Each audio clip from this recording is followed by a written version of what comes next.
This edition of Radio Stone Update is sponsored by Quantra, manufacturers of quartz surfaces made with up-to-the-minute Italian technology in yet another brand-new state-of-the-art factory.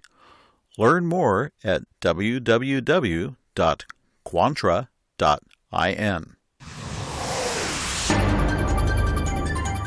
Hi, I'm Kay Schipper for Radio Stone Update.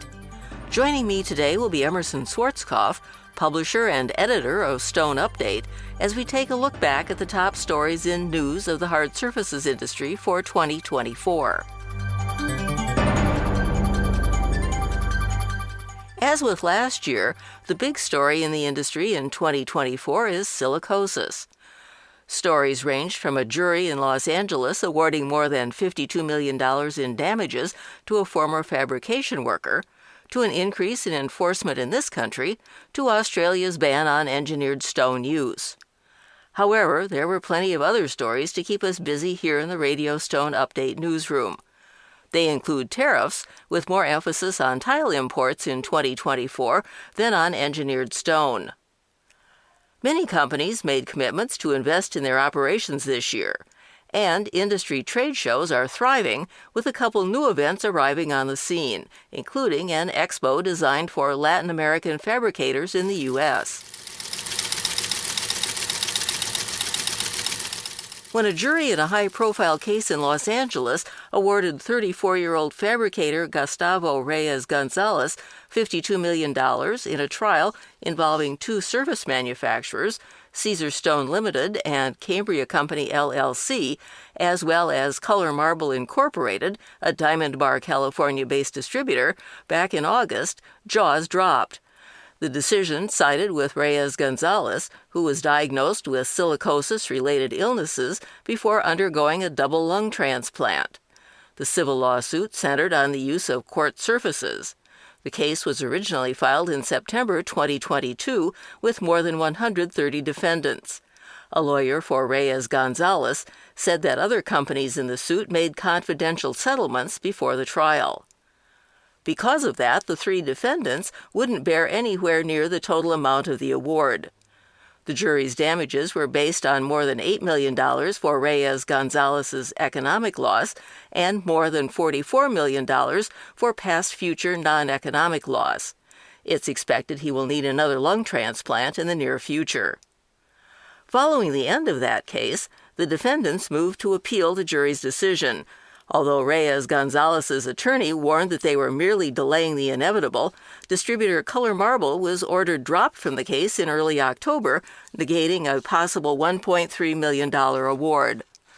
Specifically, the Los Angeles County judge noted a lack of evidence that Color Marble actually provided materials harmful to Reyes Gonzales. Another of the defendants hasn't been quite so fortunate. At the end of the year, Caesar Stone reported now facing 79 suits involving silicosis claims against the company's products. In the meantime, the state of California battles over how to regulate workplace safety standards, including engineered stone and other surface materials with crystal and silica. Changes introduced in late 2023 have undergone some modifications. A new rule proposed last month states that fired ceramic porcelain tiles and panels are not artificial stone.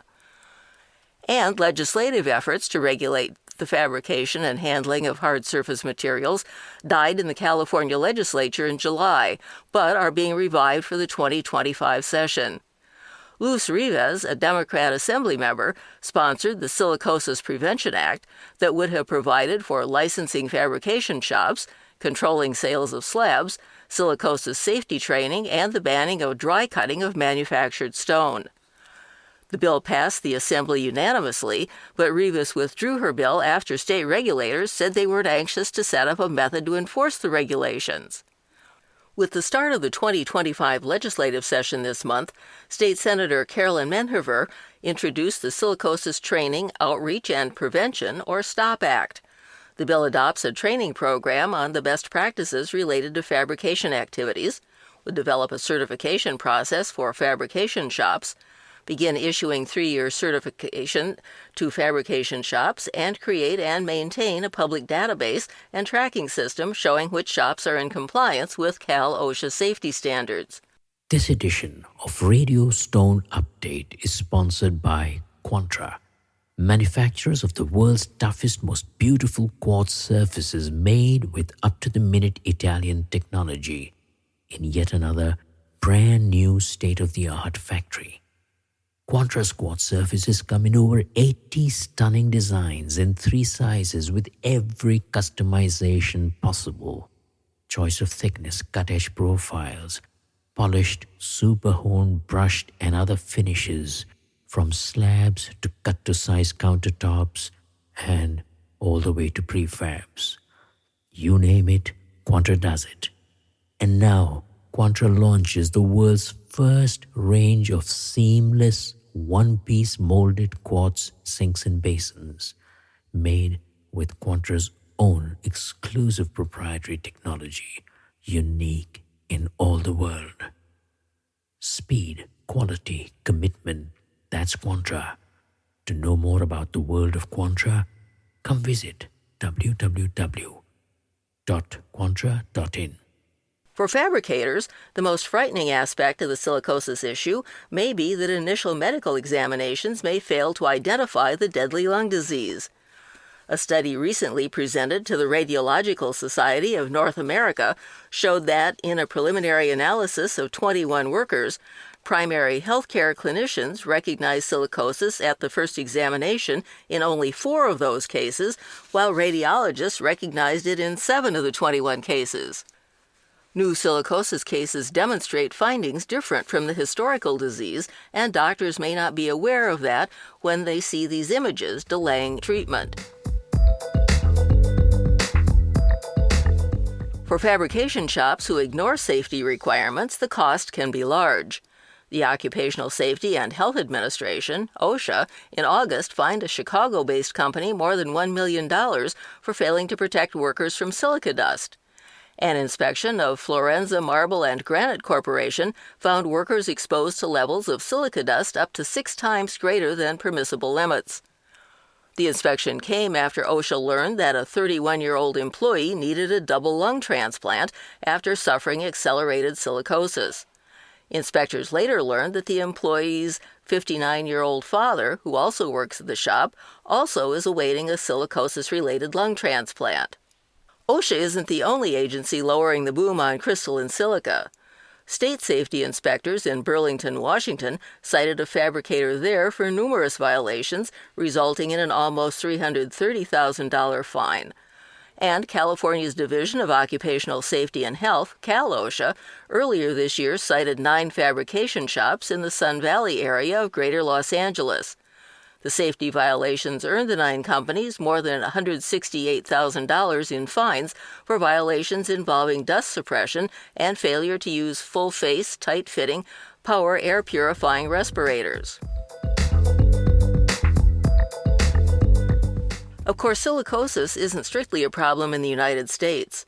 After voting last year to ban engineered stone fabrication in Australia effective July 1st, that country's work, health, and safety ministers met in late March to iron out procedures on the ban. At that time, they agreed that some fabrication of engineered stone could take place after that date, but only under strict guidelines. The exemption applied only to projects with a contract agreed to before December 31, 2023, and fabrication methods were to be strictly controlled.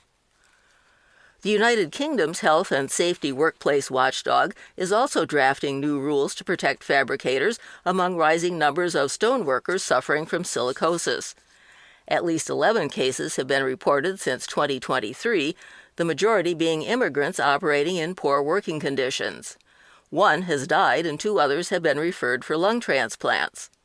The Health and Safety Executive has been meeting with the Worktop Fabricators Federation, the WFF, to discuss new draft safety guidelines and review the use of engineered stone to consider what additional actions may be necessary. At least one manufacturer of engineered stone in the United Kingdom is taking a direct approach to the issue. Technostone has announced that its new philosophy is go wet or go without. Peter Davies, the UK managing director of Technostone, has released a statement announcing the company will not supply materials to stonemasons who do not cut the company's slabs using underwater cutting techniques. This is Emerson Schwarzkopf. Beginning in January, there'll be increased attention on overall U.S. tariffs of imported goods. But there's already been plenty of action this year with rates on hard surfaces coming through ports of entry. A big dispute on unfair trade tariffs on quartz surfaces from India stretches back 2.5 years.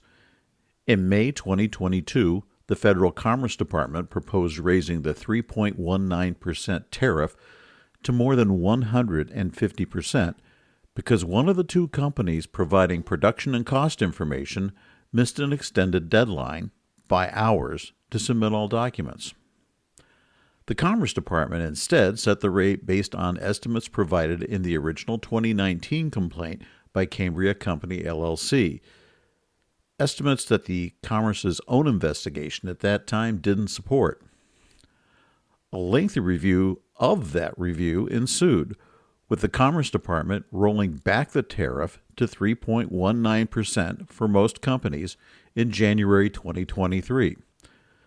The dispute inevitably ended up in court. A judge at the Federal Court of International Trade essentially threw out the entire tariff review and sent the issue back to the Commerce Department and others involved to sort it out. Commerce proceeded to do a new review, including Polycor engineered stone, which was included in the initial results, but substituted major Indian quartz producer Marudhar rocks for antique group in the process.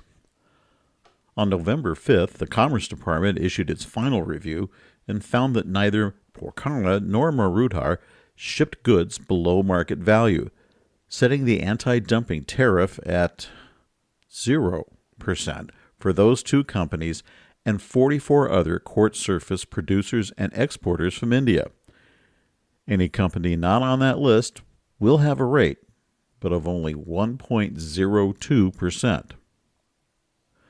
Ceramic tile from India, including porcelain slab, came under federal scrutiny in April. The Coalition for Fair Trade in Ceramic Tile, 9 producers of tile in the United States, filed a petition about India-produced product with the U.S. International Trade Commission, citing unfair subsidies and dumping tile below market value.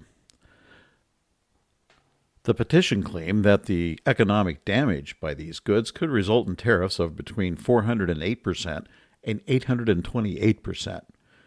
In May, the Trade Commission found these imports produced, quote, material harm, unquote, to U.S. producers and instructed the Commerce Department to determine possible tariff rates. As with the quartz tariff review, the Commerce Department selected 2 Indian companies, Antiqua Minerals and Wintel Ceramics, to provide business documentation. And in the second half of this year, the Coalition for Fair Trade requested and received time extensions for the review. In late November, Commerce released its preliminary results. And in an almost exact result from what happened with quartz, it found the 2 reporting tile companies weren't sending product to the U.S. market at below cost. So the average market rate between the companies and the suggested anti-dumping tariffs for all India ceramic tile would be 0%. Also in late November, 2 Tennessee members of the U.S. House of Representatives, John Rose and Tim Burchett, wrote Commerce Secretary Gina Raimondo asking for a reassessment of the department's earlier review of countervailing or anti-subsidy tariff rates. The Commerce Department investigation showed only a small subsidy of 3.05% for Antiqua and 3.15% for Wintel, meaning that the general tariff for all other India tile producers and exporters would be the average between the two at 3.08%. Commerce will set final determinations early next year to the U.S. International Trade Commission, which will then make a final decision on both the anti-dumping and countervailing tariffs. 2024 saw one other bit of tariff business. In December, a Commerce Department review of unfair trade duties imposed in 2019 on quartz surfaces from China found no reason to change the high tariffs now in place. Back to you, Kay. A number of well-known names in the industry announced transactions involving acquisitions and investments that bode well for future success. BSA SPA announced it would acquire the worldwide assets of the GMM Group in its €72 million cash and debt assumption deal. The deal includes fabrication managers GMM SPA, Babyloni SPA, and Techno Waterjet Limited. One Equity Partners, a New York-based middle-market private equity firm, obtained what it describes as a significant minority interest in Grupo City B&T, a manufacturer of turnkey plants, machinery, and aftermarket products and services for ceramic tile, stone, and quartz slabs. Perrysburg, Ohio-based Cutting Edge Countertops acquired the L.E. Smith Company, a leading laminate fabricator based in Bryan, Ohio. The acquisition of the 74-year-old company became official July 1st. Marauder Rocks International Private Limited secured an investment of approximately $18.2 million from Bharat Value Fund, BVF. The investment was made through a private placement, with BVF acquiring a 6.5% stake in Marauder, valuing the company at approximately $278 million. Stone distributor manufacturer Marble Systems Incorporated will invest $9.7 million to expand its operations in Fairfax, Virginia. The expansion will include the establishment of a new warehouse and distribution center, as well as expanding manufacturing facilities. Cosentino will invest €90 million in a new plant designed to increase sustainability through reuse of industrial waste at its manufacturing campus in Spain. The project facility will consume more than 100,000 tons per year of industrial sludge from Cosentino production and, with other materials, produce more than 240,000 tons annually of raw materials. Polycor is investing $15 million in advanced manufacturing facilities at two of its sites in Canada and the United States. The move will consolidate manufacturing and add production lines to increase volume, improve efficiency, and enhance quality. And Pokarna Engineered Stone Limited, PESL, will expand its manufacturing facility in Mekaguda, India. The company will invest approximately $52 million to set up a third Breton stone production line from Breton SPA. The new line will be operational by March 2026 and will add 8.7 million square feet of production capacity for Quantra surfaces. Of course, good products don't sell themselves. Fortunately, the industry had 12 months of strong trade shows this year to display the best in equipment, materials, and peripherals. And 4 years after the bleak days of COVID-19, it's hard to remember the days of empty aisles and masked attendees. Nearly 25,000 industry professionals from all business sectors of the hard surfaces industry and beyond attended Coverings 2024, which was held at the Georgia World Congress Center in April. One of the significant takeaways for Taffy Event Strategies, the show's managing company, was the number of what it called young professionals, people 40 and under attending the show. The Kitchen and Bath Industry Show, KBIZ, held the most successful show in its 60-year history in February at the Las Vegas Convention Center. Held as part of Design and Construction Week, the co-location of KBIZ and the National Association of Home Builders International Builders Show drew 117,000 visitors, of whom 41,500 were registered to KBIZ. The show also saw 670 exhibitors, an increase of 30% from 2023. The world's largest stone event, the China Xiamen International Stone Fair, is expected to bring more than 150,000 attendees to this Chinese coastal city next March to celebrate its 25th anniversary, equaling 2024 attendance. More than 2,000 companies will exhibit at the Xiamen International Conference and Exhibition Center, and at least 18 countries in Asia, Europe, the Middle East, and North America are expected to be represented. In mid-December, the first stone show for Southeast Asia premiered at the Saigon Exhibition and Convention Center in Ho Chi Minh City. Asian Stone 2024 featured machinery, tools, chemicals, and materials, including granite, quartz, marble slabs, mosaic, and natural stone, as well as stone processing and cutting devices, quarrying machines, and polishing equipment. The Marmomac trade show in Verona, Italy in late September drew more than 58,000 attendees in its 58th edition. Two-thirds of the trade show's attendance came from outside Italy, with 140 countries represented. The event also drew almost 1,500 exhibiting companies from 55 countries. As part of Marmomac, Verona Fieri presented its annual Masters of Stone honors, and it was more than a bit surprising that this year all of the 4 chosen were women. The award, which dates back more than 700 years when the ancient Free Guild of the Art of Stone was born in Italy, honors the successful entrepreneurs involved in promoting and enhancing the economy and culture related to the stone sector with their businesses. During the same week as Marmomac and a short train ride away in Bologna, Italy, the 41st annual Cersei International Trade Event brought more than 95,000 people to revel in all things tile. Although that number declined slightly from last year, show organizer Confindustria Ceramica said exhibitors were particularly impressed by the quality of the show's attendees, which included distributors, architects, and real estate operators. The show was hampered by strikes by Bologna airport workers and taxi drivers during the first 2 days of the event. And Brazil's largest natural stone event will be moving to a new city and a much larger stage this coming year. The Vitória Stone Fair will move to São Paulo, Brazil's largest city, and become Marmomac Brazil in February. The announcement was made by Verona Fieri, the producer of the Vitória event.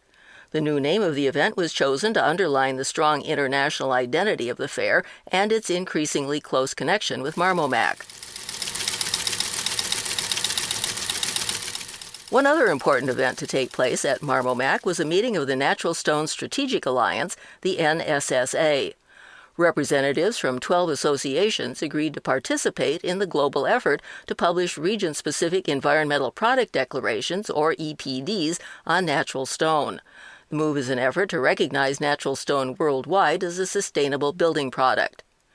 The natural stone EPDs will seek to advance natural stone as a low-carbon building material and strengthen the industry's position within the building sector, particularly as global efforts to reduce greenhouse gas emissions intensify to combat climate change.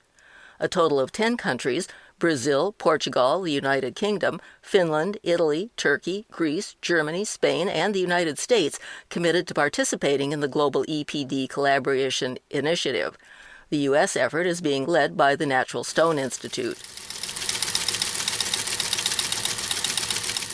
Organizers gave birth to a new event for the United States stone industry when the first Latin American Fabricator Expo was held outside Dallas in early November. Presentations were given in Spanish, with topics covering such areas as growing a business and digital marketing. The event also included an exhibition. The goal of organizers is to give Latin American fabricators a voice in the industry. After honoring projects, fabricators, educators, and industry pioneers, the Natural Stone Institute announced in March a new industry prize for quarriers. In October, Frank Hermans of Cold Spring was named the inaugural recipient of the Thor Lundh Quarrier Award. Hermans, the Millbank No. 3 supervisor for Cold Spring, has displayed exemplary leadership and an extraordinary work ethic during his more than 54 years in the industry. The award is named for Thor Lundh, founder of Norway-based Lundh AS, who is recognized as being instrumental in transitioning quarry operations from manual to industrial production. Today, the company is the largest quarrier in Northern Europe and is developing a global brand. Finally, we bid farewell to Patrick Perus, who announced his retirement as CEO of Quebec City-based Polycor Group in early January. Perus became president of Polycor in 2003 as it acquired Georgia Marble Company from French multinational mining company Imries. Under his leadership, Polycor acquired several natural stone properties, including Indiana Limestone Company, Rock of Ages, Swenson Granite, and Rocamat. That expansion allowed the company to place natural stone at the forefront of the building industry. When Perus assumed the role of CEO in 2012, Polycor's annual revenue hovered around $30 million U.S.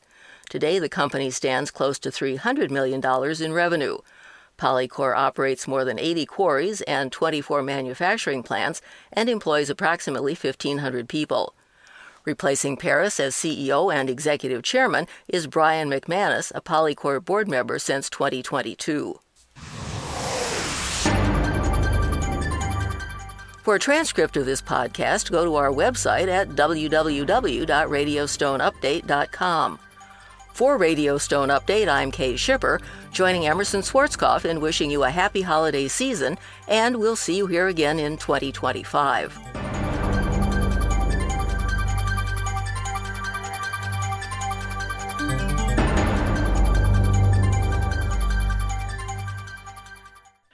This edition of Radio Stone Update has been sponsored by Quantra, manufacturers of quartz surfaces made with up-to-the-minute Italian technology in yet another brand-new state-of-the-art factory.